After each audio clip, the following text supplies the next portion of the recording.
Hi guys, it's me. Today I'm going to give you lovely people some hints and tips for pronunciation and accent in Japanese.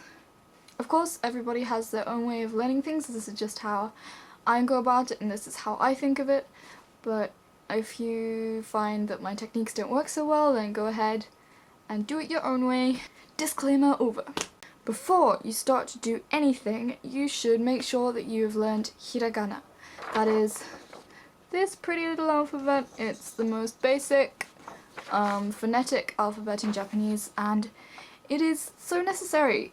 You cannot learn Japanese without learning the writing system. I'm so sorry, but it's just not going to work any other way.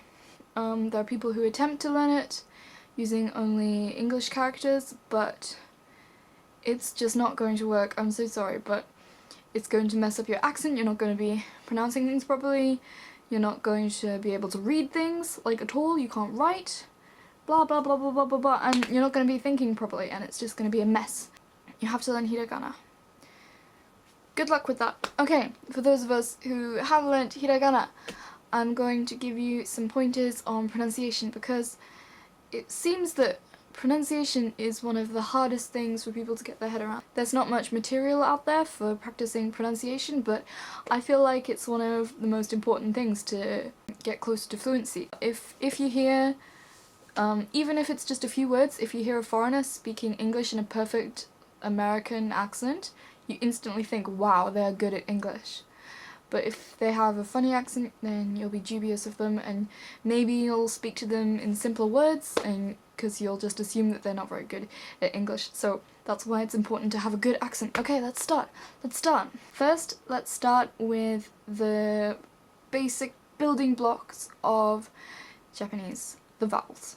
A, I, U, E, O. In Japanese, for the vowels, your mouth stays in the same position for the whole vowel. It doesn't change. A mistake a lot of people make is for e, they go a instead of e. And for o, they'll go o, and that's not right. You have to put your mouth in the position that it's going to be for the vowel and keep it there until you're finished saying it. So o. When I do that, my mouth doesn't move at all. But if I go oh, it moves a whole bunch. So be careful of that. It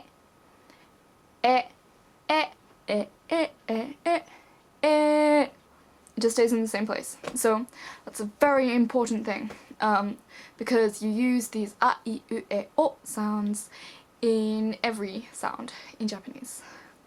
Next, kakiku, ke, ko, kakiku, ke, ko. This is surprisingly difficult. One thing that so many foreigners don't realize is that you don't aspirate consonants, if you can call them that. You don't aspirate the beginnings of these sounds. In English you might say ka, ki, ku, ke, ko, but it's not. The k sound of it is hardly there at all. It's ga, ga, ga, ga, ga, ga. It's hardly different at all. There's only a tiny bit of k at the beginning of that. Because I wasn't pronouncing the ka, ki, ku, ke, ko sounds very well for quite a long time, there are various words that I found really difficult to pronounce, like kankokugo. That's a lot easier for me now, but before it was impossible because I was going kankokugo.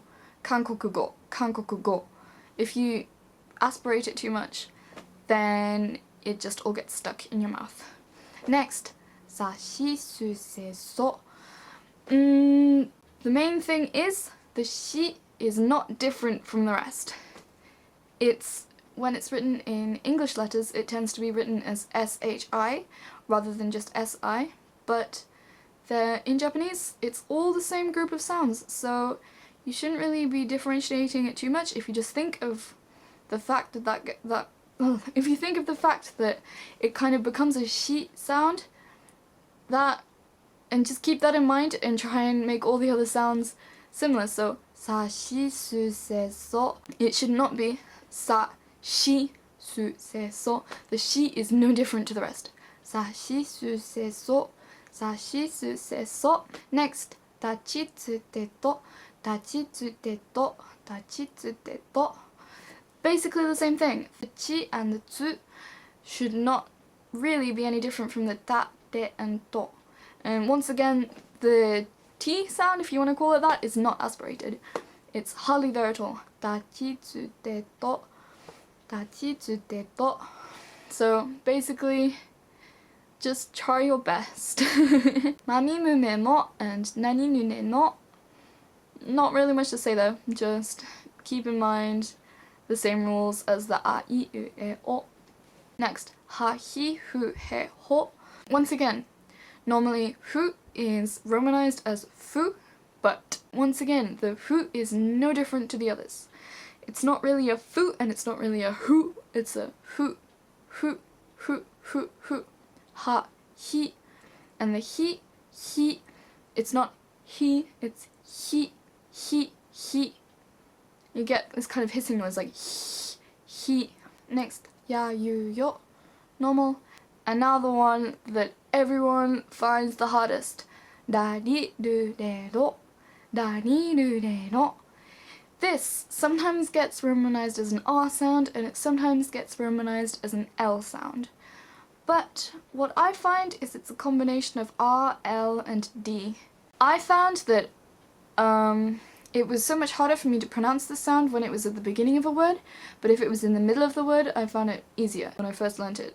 So, haru is the word for spring.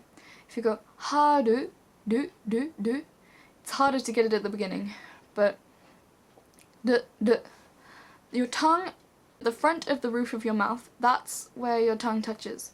Da, di, do, de, do. It's not ra, ri, ru, it's not la, li, lu.